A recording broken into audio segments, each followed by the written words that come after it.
The competitive 40K network presents Art of War. Art of War. Strategy and tactics. Discussions with the best players on the planet. Now your host, Nick Nanavati. Hello, everybody. Welcome back to another episode of the Art of War 40K podcast. I'm your host, Nick Nanavati, and this week we have a return guest who's one of my favorite guests of all guests over here, Mr. Ridvan Martinez, also known as Archon Skari. How are you doing? I'm great, Nick, and everybody listening. Thanks a lot for having me on again. It's an absolute pleasure. Dude, it always is. And this, in my opinion, this is your most impressive feat. This is like, we've gotten in your podcast a bunch of times, but you really have taken the kick here. You went to the Las Vegas Open, the largest Warhammer 40K tournament to ever happen, 1,050 plus players, and you top 8'd, undefeated after 7 rounds of grueling combat. Then you hit the top 8, losing by 3 points to the overall winner with Drukhari. Of course it's with Drukhari. That's what we're here to talk about. I mean, how does this even happen? Congratulations, Skari. Thank you very much. Yeah, it feels really good. I'm not gonna lie. It's the first time. It's been a long time coming, right? Like, you've been at this tournament for so many years, and this is your first time top 8ing. This is the third time I've been at LVO. My third time. And it's the first time I've top 8'd. Yeah, I started doing more competitive stuff and getting into like the whole coaching thing and like really sort of like turning it into my life in late 2018. And then we had the pandemic, and then and so that basically turned me into more of a paint streamer for a few years, and then ended up getting back into it. Went 2 years ago to LVO. That was really fun. Went 4-2 back then, losing to like Matt Laura was the one that sort of like knocked me out before he went on to, I think, either win or do very, very well that year. And then then this year came back, and it was like this run. I wasn't actually like best run I've had. It was more to set the standard for my next season at the ITC, if that makes sense. Considering I'm going to be doing a lot of work with Art of War and the Red Dragon to sort of like push for the #1 ITC spot this season, and it's supposed to be like just like a way to sort of like set the pace. And I guess I have successfully set the pace for myself. You sure set season, the pace. So yeah. Okay, folks, let me intro us a little bit. So this is Archon Skari. He's one of the best Warhammer players in the world. He plays Drukhari exclusively. Well, not even exclusively, but that's what he's known for. And he does it to such a premium standard. We're going to get to know him a little bit more. We're going to get to know his journey. He wants to win the ITC championship in 2025. So we're going to hear about his plan for that, how he plans to accomplish it with Drukhari, of course. And, of course, we're going to break down his list, the whole thing that he used to top 8 LVO, the biggest Warhammer tournament ever. We're going to go through, we're going to understand the tactics, the strategies, the placements, the primary, secondary, all that good stuff. And then, of course, for our patrons, our lovely, lovely patrons, in part 2, you can subscribe on patreon.com/AOW40K. That's where you'll get access to all of our battle reports. Skari's literally going to walk us through game by game how he played the LVO, all 8 rounds, this grueling marathon of a tournament. If you're interested in that, if you want to support the show, it means the world to us. You can support on patreon.com/AOW40K, access to this episode's part 2, along with 275 other episode part 2s, and our amazing Discord server where you can directly talk to Skari. Doesn't get better than that, folks. Okay. That's right. Message me and ask me questions. That's right. How generous is this man, this guru of knowledge? Just message him and ask him questions. It's actually that simple. So, talk to me, Skari. What was your preparation like for the Las Vegas Open? When did you decide, this is it, and this is what you're taking? Yeah, that's a great question, actually. And it was something that I was struggling with for about a month and a half leading up to the event. Well, Grotmas happened, right? I was about to say, we had a huge shakeup, right? 30 new detachments, a balanced data slate. The meta is literally all over the place. Where did you expect it to be, and how do you even prepare for something like that? Well, when it comes to a big event like this, or any event in general, I'm probably a little bit crazy in the sense that I don't really care what the meta does. I'm like, I have to be aware of the meta, but I need to make sure that before I even worry about what's happening out there, I need to shore down what I'm doing and what my thought process is. At the end of the day, Nick, It's people like you and me that make meta. That's a great way to put it, Skari. I mean, you're defining the Drukhari meta literally right now. So I did know that there was like, you tap in and you know that there's like good detachments, bad detachments and stuff like that. But the thing that I learned, and this was a hard lesson learned from the WCW this past year, where I went and what I'd done is I had sort of like shifted my focus to a different detachment, running real Space Raid instead of my regular SkySplinter Assault. And I did a lot of practicing and testing, and the aim there was to essentially give me a chance to play more sort of like grindy games in singles using sort of like GW format that would be more like, 1 or 2 point differential, like something that would like allow me to sort of win games closer. And at the end of the day, it worked fine. I lost a few games by a few points, if that makes sense, right? And ended up going 4-4 at WCW. So coming into this event, the last thing I wanted to do was sort of like jump headlong into sort of like a new detachment without really giving it proper testing. And I did. I tested Reaper's Wager a lot. And I was going to say, you got a whole new toolkit. I played a lot of games leading up to the list submission. And I just got my butt whooped over and over again. And I quickly found that Reaper's Wager, although has a great mechanics, I was having so much fun playing the new detachment. Like, I love the dynamic of the Harlequins and Dark Eldar. I love the stratagems. I love how the list feels and plays. And I love the sort of like mini game you play with yourself to try and like make certain sides like, Harlequins win or Drukhari win to then buff all the Harlequins or buff all the Drukhari, that sort of thing. But at the end of the day, it just, when it came to like playing against top level WTC competition, right? So I played against a lot of my Team Canada teammates. I was just getting destroyed by the new Gladius Space Marines and by, Bridgehead, Astra Militarum, and like all these armies that are already tough matchups. I was just getting destroyed even more.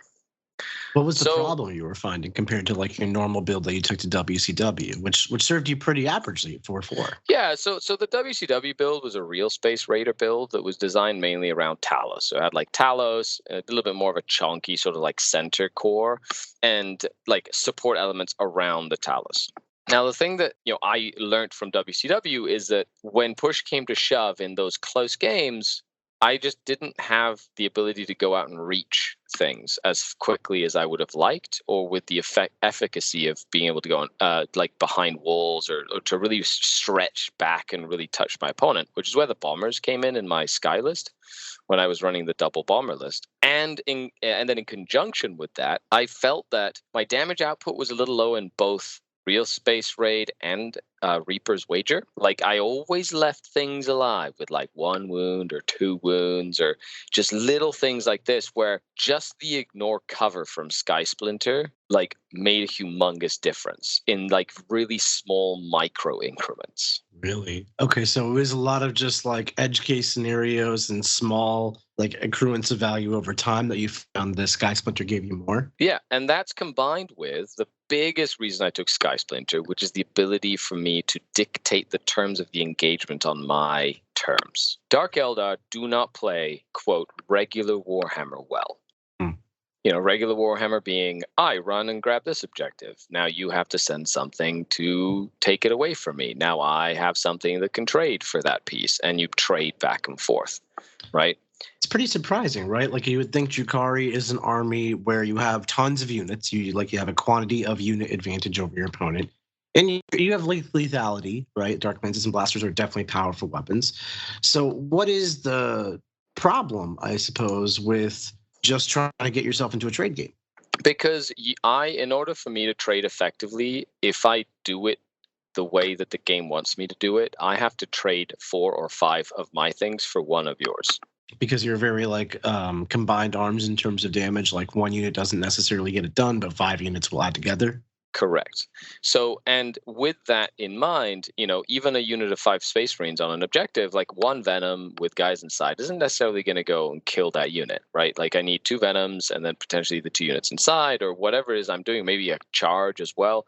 But the game is so lethal that if you see me, I'm dead. It doesn't matter what you're shooting at me. Dark Eldar just instantly evaporate with the lethality of this game right now.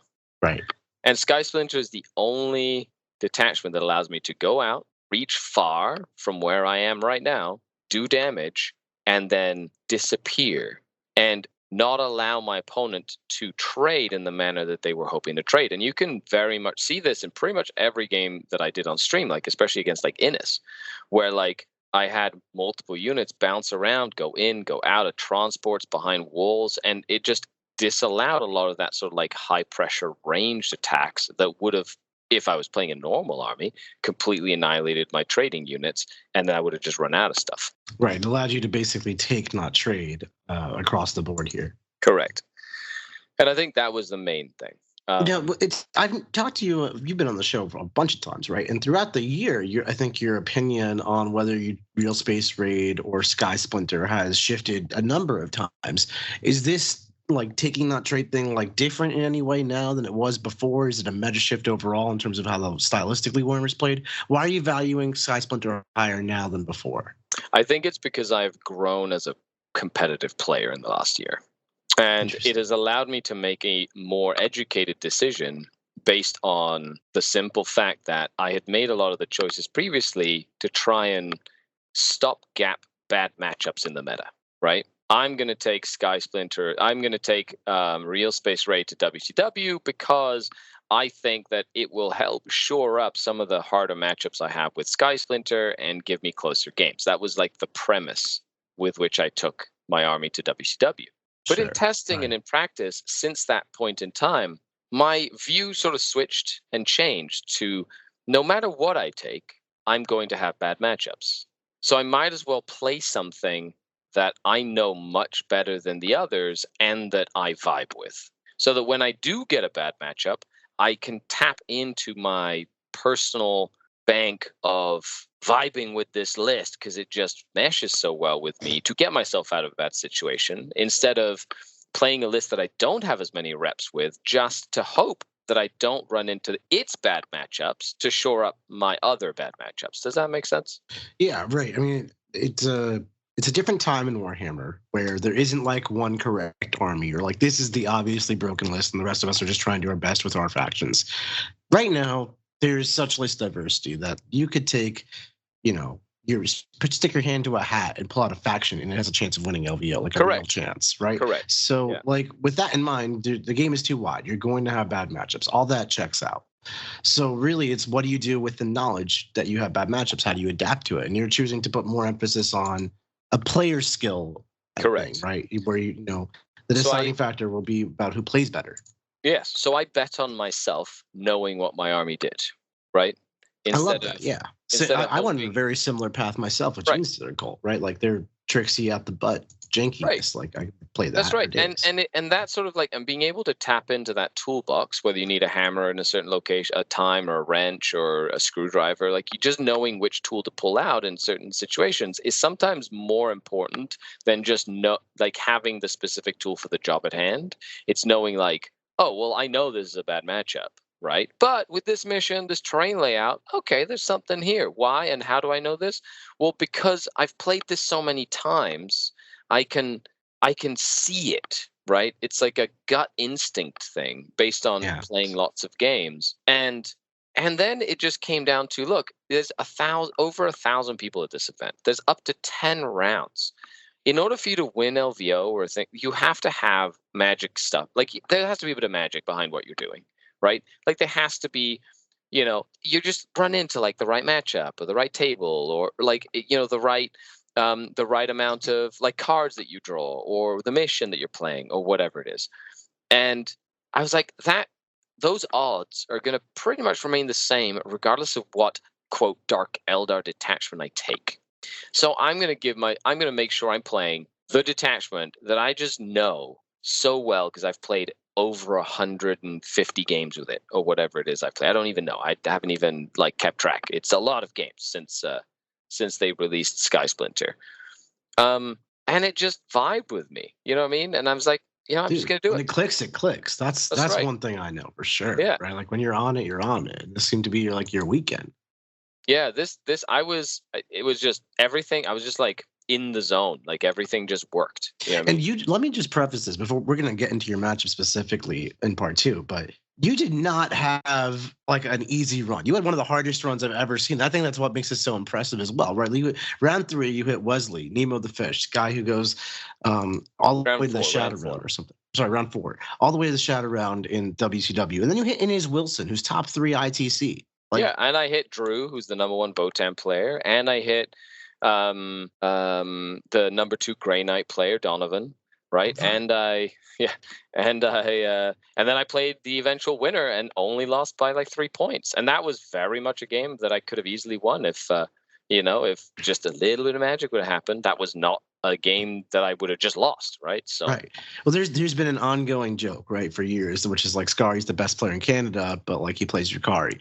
And I think you've really you've been proving it. You've been on your crusade, but you have really shown that Drukhari, especially in your hands, can basically do anything. It doesn't matter, and that shows a degree of generalship, which is very rare and hard to find these days. Well, it means a lot. I think I do feel after this run. I don't want to say validated, but validated. You know what I mean? You can feel validated. You should. Yeah, I feel seen. Not in a way that Skari, I know who he is or whatever, and he plays Dark Eldar real good. But I feel like it's sort of, I really feel like it's, yeah, I know how to play freaking Warhammer. It doesn't matter whether I'm playing Dark Elves or I'm playing, Necrons at an international event or whatever. I just know how to play Warhammer. Dude, right? I love that. It's been a long time coming for you, but I feel like this has really been a great thing for you overall. And it's been great. The community support has been awesome. Like people reaching out and asking questions, and it's one of those things where I went to the event with sort of a philosophy in mind, a philosophy that I like to adhere to in terms of how I like to play the game. Right. I took a list that I really love and that I've been vibing with, and I was able to pilot it way further than I ever thought. You know what I mean? Don't get me wrong. I put all 10 rounds into my battles app. You know what I mean? I didn't just make a 6-round event in my battles app. I put all 10 rounds in there. Yeah. But it was awesome. At the end of the run, I was I literally, the adrenaline kicked off and I started it was freezing. I was shaking and I it's bet, nuts, dude. How grueling it is physically. At what point did you come out of the Warhammer stasis zone and actually take a step back and what just happened?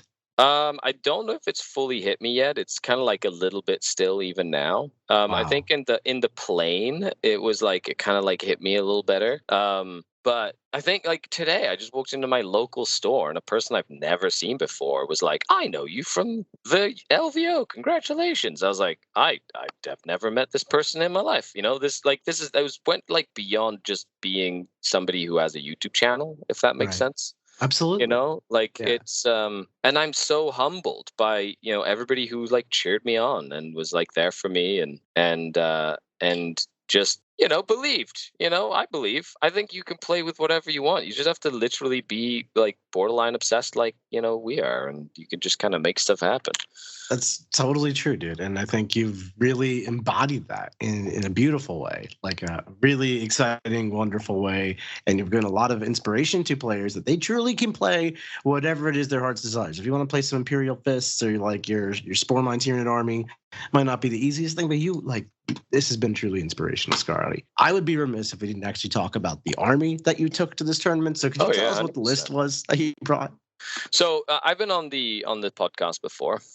This list is, if you've heard it before, it's very, very similar to the list that I created that then Team Canada took to the World Team Championships this year, and that ended up being one of the best lists that we had on the team, which was and now it's top 8 in LVO. So this list kind of sucks. Just now, saying. When I talk about this list, do remember I used to have so much more in this list. Okay, this list is gutted from what it used to be. it's on nerf 55. It's been nerfed for no reason. No reason, Scott. Maybe I'm the only reason. But yeah, it's got the legendary Void Raven Bomber, I'm sure. Oh man. man, my list name was, well, I'm not going to stop till my Void Raven Bomber is 300 points. That was literally my list name. So my list was an Archon with the Nightmare Shroud, a Beastmaster, Lelith Hesperax, and Urien Rakarth as my character along with. I had a unit of 10 Kabalite Warriors with all the gubbins, 2 units of 5 Racks with upgrades, a unit of 10 Witches with, Sergeant upgraded, 1 Raider, and 2 Venoms with double spinner cannon. So 3 dedicated transports, 1 Court of the Archon, 2 Solo Chronos, 3 Grotesques with liquefire guns, 2 units of 5 Mandrakes, 2 units of 5 Scourge, 1 equipped with Haywire Blasters, 1 equipped with Dark Lances, a pair of Talos, like a double unit of Talos, 1 unit of 2 Talos, with twin Haywires, liquefire guns, and gauntlets, and a Void Raven Bomber equipped with the D-sides, the dark sides, and the missiles. That's 2,000 points on the nose, Nick. Skari, I swear that you've made your army even more eclectic and snowflakey with the one-ofs. Like, how is this what's top aiding LVO and all that? Not to say that Drukhari are bad. I'm obviously moved on past that point. But this looks like you grabbed 1 to 2 of everything in the Drukhari army. Like you took a battle force and you just put it on the table and you're like, these are the toys that I like, that Games Workshop told me to play with. And it seems to work out really well for you. Yeah, no, the list itself has been in development for, I want to say, almost a year and a half, right? Like since SkySplinter came out. Sure, like, almost a year. So like in that time, it started as a more focused list of units. Right, like here are the good units, let me take multiple. Correct. And over time, it's sort of like deteriorated. Over time, it's sort of like shrunk in a sense to now it's like there's no fat on this list. It is trimmed to I only use this is what we would call a pro list, right? It's a professional list. If you're a brand new Dark Eldar player, I probably wouldn't recommend you run this list exactly. If you are listening to this, it probably means you play Warhammer 40k. And if you're playing Warhammer, you know you need a lot of dice. Baron of Dice is where we get our dice from. They produce amazing different kinds of dice. We just recently got all kinds of different faction dice shipped to us, which we use on our stream games. But not only do they look really cool, but they're highly customizable. You can get different symbols, corners that are square, corners that are round, different shapes and sizes, different sided dice. It's all the rage. And they're customizable in color and design as well. They are so cool looking. Not only that, but they feel great to roll in your hands. I've never held dice that roll and feel this good. Not only that, but they are scientifically perfectly balanced. There are tons of case studies on people rolling thousands of dice and recording all the results that they get. And sometimes you might get a die that rolls just a few too many ones. We've all had to throw it out before. These dice are not like that. They are perfectly balanced to a T, thousands of rolls, perfect distribution. If you want to take your Warhammer game seriously and make sure the dice are not screwing you over, get some Baron of dice. Right, because it's like finely tuned to all of your specific wants and desires, which you have garnered through like a year and a half of just like playing it and experience and like playing it over and over again. Now there are elements in here which I would very much recommend. The Court of the Archon, the Beast Pack especially, right? Like those 2 units, especially in the SkySplinter Assault, are just absolute money. Characters like Lelith, for example, and a couple of witches, very, very good. The Nightmare Shroud is very handy to have in a pinch as well. And things like the number of transports in this detachment, are very low for what you would expect from a SkySplinter detachment. The whole like detachment rule, is based off of the use of transports. So why do I only have 3 of them, right? Yeah. Well, Skari, can you give me like kind of a run through like what your idea was with this list construction and like what your key units are and how it all comes together? Yeah, absolutely. So, like this list originally just had a second Void Raven Bomber in place of the Talos and essentially the Grotesques. So I took the 1 Void Raven Bomber out as I was testing, ready for LVO, and I had 5 points floating in the list. And I was like, well, if I do take a Void Raven Bomber out, because that was sort of like the thing I didn't want to change is take any of the bombers out, just because I thought that was like the heart of the list. But at the same time, I was like, well, what if I take a bomber out? Like, I just needed to, like, see it, yeah? And I was like, wait, if I take a bomber out, I can put a unit of Talos in, which I had really started to like based off of playing, you know, at WCW and things like that. Like, I was really enjoying having, like, Talos in the list. And then a unit of Grotesques, using up the 5 points I had floating. So I knew it was a sign as soon as my list added up to 2,000 points on the nose. I mean, once that happens, you're And done, I was like, right? oh, that's it. I don't care about the second bomber anymore. It's 2,000 points on the nose. I'm no longer wasting 5 points, even though it looks a little weird. You know, I can only give one bomber a 4-up invul save anyway, right? So I was like, you know what? Let's go for it. Second bomber's not as good. Yeah, like two bombers is great, but if you can kill one bomber, you can kill two, right? So, but all I need is one bomber to get me out of a jam. Like, well, I just need that one bomber to help me in tough matchups against like Desolation Marines or against Mortars or whatever it is I'm playing against, right? Yeah. So the units themselves, the Archon goes with the Court and the Kabalite Warriors. The 5 Kabalite Warriors that get split into Venom. So there's 5 Kabalites, which is like little rifles and a Venom, and then 5 with all the weapon upgrades and a Raider. And that is really like my main heavy hitter, especially in turn 2, turn 3 of the game. The that unit is very expensive. I think the whole combo is almost like over 300 points for everything, right? But which for Dark Eldar is a lot of points to invest in a unit. Right. However, it's very counterintuitive, right? Like, I think a lot of players look at that and looks very all over the place in terms of weapon arrays and what it's doing. 300 points, you're like, this can't be good. I will say, it is not an easy unit to just even get your head around as a Dark Eldar player. The sheer amount of different profiles in that list, just in that unit, not even in like a list, in that unit, will literally make you glaze over as you're rolling it. It does. I fall asleep when my opponent plays like Correct. that. It's like your opponent, like I've noticed that my opponent's like, wait, there's more? I'm like, yes, and I still have these 2 models to go. And they've already like checked out. Yeah, right. So like it is not an easy unit to play with or to play against. However, it is one of the strongest units in a SkySplinter detachment. The ability. Can you break it down for me? I mean, try not to put the audience and myself to sleep here, but like, what is so good about the Core of the Archon? So the Core of the Archon is like the ultimate Dark Eldar unit because it does everything you need it to do. That's the simplest solution. So it can shoots, it bites. It can be really far away, right? It can be really far away. Zoom up, so it can get really close. Really fast with a Raider, because you can move the Raider, disembark, and still charge, right? So you've got that access to a crazy, like almost 30-inch threat range from this thing, right? It has lots of guns, right? Pain token on this unit is hyper efficient, granting the unit reroll hit rolls, and then the Archon in the unit, when they're empowered, gives them reroll wound rolls. So all of a sudden, like their damage output is very efficient with rerolls, right? Reroll hits, reroll wounds. You can then, it's one of the best units to dump a bunch of command points into. So you can play conservatively on command points for a couple of turns, and then on a go turn, you can just send this unit to just do work. You know, move it super far, disembark, and still allow it to charge. The Archon prevents you from overwatching the unit, but you have to be careful they don't overwatch the transport so that you don't, like, are unable to charge, right? So that's very important. And then you can spend a command point to say grenade, because you got the little sergeant in there with the grenade launcher. Then you can spend a command point to give the whole unit sustained hits 2, right? Where you could literally have each blast pistol do like 2 or 3 hits, and then do a Dark Lance that rolls a 6 to hit. All of a sudden it's shooting as much as a whole Scourge unit, right? Combine that with the fact that the unit has lethals, right? Thanks to the little Lamian.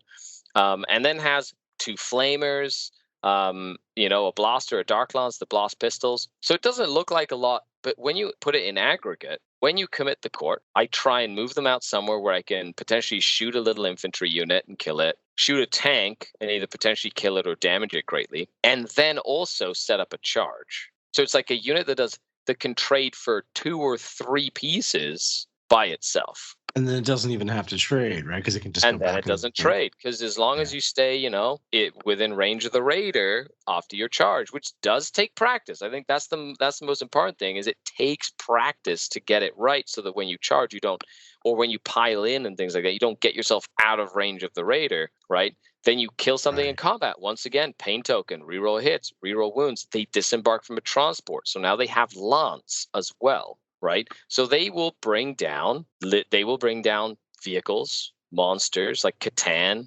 avatars. Like they hit really hard in combat. They will kill. They struggle a little bit with full horde units, like stuff that's like a lot of models. But then once they're done fighting, they can just keep back into their raider. And if you can do this twice in a game, the court's already paid for itself. I'm sure, yeah.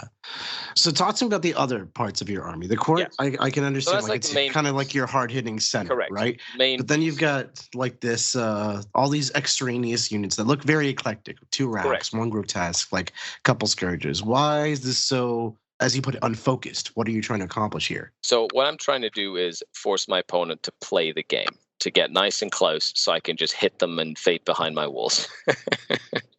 And in order to do that, So they're just trade pieces for scoreboard, basically. Get some interaction going. Right. Okay. So I think one of the main pieces is the Beast Pack. The Beast Pack gives me breathing room in the first couple of turns of the game. You can send the Beast Pack up and create sort of like a screen line, or kill like enemy skirmishing units like scouts or infiltrators, or nurglings or things like that you just need to get rid of to sort of make the game a little easier later on. But they're also really good at creating that space so that you can stage. So the Beast Pack always goes and sacrifices itself pretty early, turn 1, turn 2, creates that space so they don't just rush you into the middle of the board. I've noticed that when people play against Dark Eldar, they like yeeting everything into the middle of the table and saying, I hope you can kill all of me.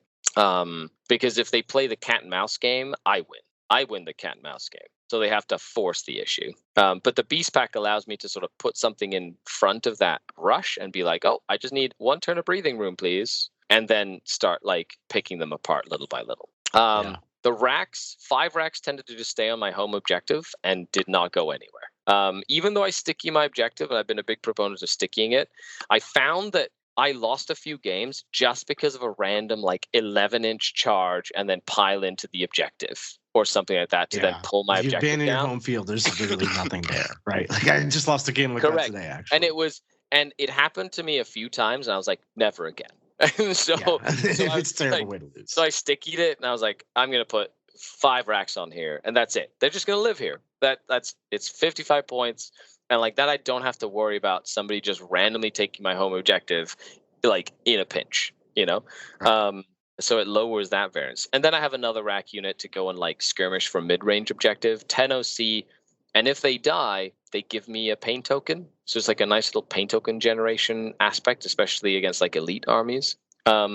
Then the Grotesques and Urien are really sort of like a forcing commitment to the middle of the board unit. Grotesques are also very good into the MSU Marine builds with like lots of jump pack intercessors and things like that, because they have a fight on death. So like they can hide behind a wall. If my opponent's Space Marine comes in and like tries to kill him with a bunch of chain swords, like there's a chance that I could actually kill like 2 or 3 in the unit, right? Maybe more if I roll well from a fight on death, which then means that I traded when they tried to trade, so that's another element that's really useful. Plus the Flamer's really good into Bridgehead because they each have a Flamer, or like other like and they're like annoying to kill. It's 12 wounds with a 5 of Femal Pain. Like you have to like put some effort into trying to kill him. Definitely. What about the 1 Talos? So that's two Talos in a single unit, but yeah. So that unit there was more because I was tired of leaving vehicles with 1 or 2 wounds. And so I was like, you know what I need? Haywire with Twin Linked. That was literally the only reason. I was like, I need Haywire with Twin Linked, so that I can like reliably do about 6 damage to a vehicle. Because my Scourge were just letting me down so often. And they also are a great mid-board skirmisher that can punch up.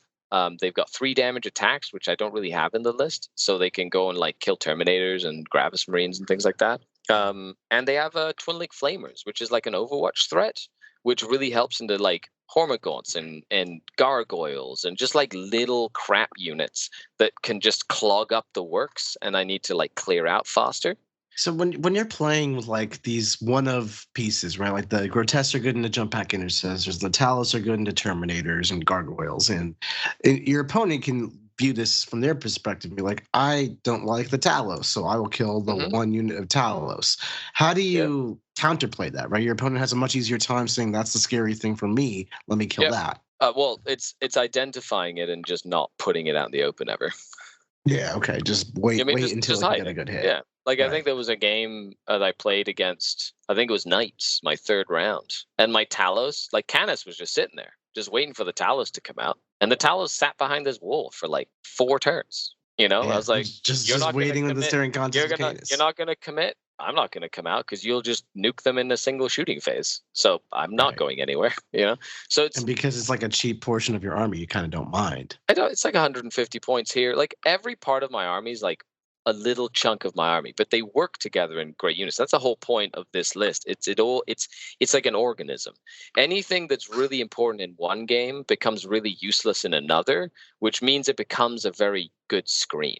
You know what I mean? Like everybody, like when I was playing the Bridgehead game, they were like, "Oh, your mortars, they'll kill your Scourge or whatever." I'm like, "Great, my Scourge in that matchup are the most useless thing." They have like Haywire and Dark Lances against 200 guardsmen.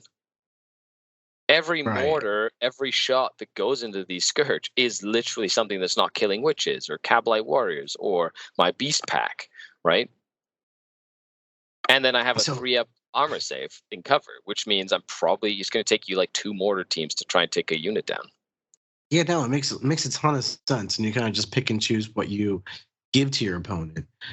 One of the big questions I have for you, Skari, is more like about Drukhari as a whole. Your army is made of nothing defensively. How do you hold primary, especially at LVO? If I recall, layout or day 2 was all layout 6 Games Workshop terrain on Crucible battles, very specific in its format. And that layout is really in the open if you're trying to hold a midfield objective. How did you hold primary? So number 1, practice. I practice a lot of games. But number 2, that's one of the reasons I also have Urien in my list. Right, and if you kind of, Urien goes into the middle of the board and stands there and goes, if you don't send something to the middle of the board and you just shoot Urien, he's probably going to stand back up and then I'll get primary. Right, so you physically have to put something on that objective or come and shoot him and punch him. But then you're really close to me, which allows me to kill you. Right. So it was like leveraging, I think one of the biggest examples of me playing primary is playing against Innis in like round 6, where he went first on Terraform. He ran up onto every objective in No Man's Land and said, I Terraform to force my hand. So how did you respond to that? This is all for part 2. We can put 100%. But what I'm saying is, what happened is that game for primary became a game that had to happen from the very beginning, right? But the thing is, if I'm not scoring much primary, my opponent isn't either, because I'm either killing them or sending stuff to deny their points. So you're fine just holding your own home field objective because you're saying your opponent will also just hold their home field objective. No one's holding midfield. Right, so if no one holds midfield, but eventually my army does a stupid amount of damage. Even though it doesn't look like it, I can kill 30 power armor bodies in a single turn, at least. Let me reiterate, it really doesn't look like it. It doesn't look like it, not at all. But like, when my round 2 opponent yeeted all his Blood Angel and Sanguinary Guard at me on turn 2, and then on my turn 2, he picked up, 20 jump back intercessors, characters, and 6 Sanguinary Guard in a single like shooting phase and combat phase, and he had almost nothing left. He was like, "Oh, I did not expect that much damage to come out of your list." Right. No, right? I think that's one of the most surprising things I've seen about your Drukhari Skari. Like I walk over your tables during LVO, and I'm like expecting you to be like clawing with like the dregs of your army, and your opponent has stuff everywhere, and somehow I'm going to hear about how you've won anyway. And no, both players are like brutal and bad, and if anything, you have more stuff than they do. And I'm like, how is this even happening? But it's real. Yeah, and I think the bomber does have a big impact on that. That's where the bomber comes in, because the bomber allows me to pre-trade. What does that mean, pre-trade? So it kills all the things that you're hiding behind the walls to trade with me later, or to counter against my units that are going in to kill your units that you're using to try and force that trade. So it kills like their staging units, basically. Correct. And that's because it's got flyer line of sight. It's so basically it's just a very good basilisk, right? That's like my plane is literally out of line of sight shooting. That's so funny. That's so true, though, too. Right. And AP4 is one hell of a drug. Like AP4 is just so good. And it's also the one thing that keeps me in the game into mortars and things like that. But what happens is, people stage, even against Eldar, against every army out there, the name of the game tends to be send something out to cause the game to sort of like jolt into action, right? So send something that then forces trades. And then stage with your counter units, right? In rhinos or behind walls or whatever. It's like, oh, I've got a heroic intervention unit here, or as soon as that happens, this unit's going to yeet out, and then I'm going to like teleport over here, and you won't be able to deal with me again, right? Because I've hit you so hard and killed so much stuff. So I go, great, I'm going to kill the stuff that you have on objectives, going to bounce back into my transports. So first of all, I'm further away from you than you thought I would be, right? Because now I'm back in the transport and not where I would be on the objective. And secondly, if you overcommit to try and commit to me, now you're in the open, and now my bomber comes in and shoots whatever it sees, or I rapid ingress it to fly it behind your building and kill like your assassin or your lone up that you were staging for like uppy downy business or whatever. Right. There's a lot of utility with being able to basically show up, see whatever you want, kill that, use that as momentum. At the same time, you fly up with your raider, get your Slith Ur-ghul Archon party out, charge somebody, go back in your tank, and meanwhile there's Scourges shooting you, Talos pushing up. I can see it. It really can overwhelm your opponent a lot. It is very much how it all comes together. It's my opponent becomes between a rock and a hard place because Drew, best Votann player, like he noticed what was happening. He very, very, very astute, very aware of what was going on. He looks at the board state on his second turn because he went first. He kind of we're playing on the ritual. He kind of makes an objective and kind of stages a little bit. And didn't really do much on his first turn. And then on my first turn, I yeet my court out the flank, go kill his Jaegers, jump back into my transport. My one unit of Scourge pops out on an angle, pops one of the Sagitors. I jump back in behind a building, and I'm still hidden. Everything in my army's hidden. And then he had a eureka moment, being like, if we play KG, I just lose this. I just can't play this game. And so he just yeeted everything in the middle of the board. It just happened to be one turn too late. He should have done that first movement phase and just been like, can you kill everything, right? And that's just how the list plays. It's just but as soon as you misplay something, it all falls apart. So the ceiling is really high with this list and this faction, I find, but the floor is also really high. A misstep on the floor is made out of paper. If your feet are sweaty, you're just gonna fall through the floor, right? So you can't you have to sort of really practice with it and not play Warhammer the way that Warhammer quote is played, but you have to play good Warhammer. If that, I'm trying to explain it, but I'm not sure I'm explaining it properly. No, I think you got it. It's very counterintuitive, but it comes together very nicely if you play very sharp, good, technical, stick to your guns Warhammer. And I think that will come out more when we go through actual games played in part 2. Before we get there, I have one more question, Skari. If you could give a piece of advice to any aspiring Warhammer player, what would it be? Play what you love, and don't forget that the models that play what you love.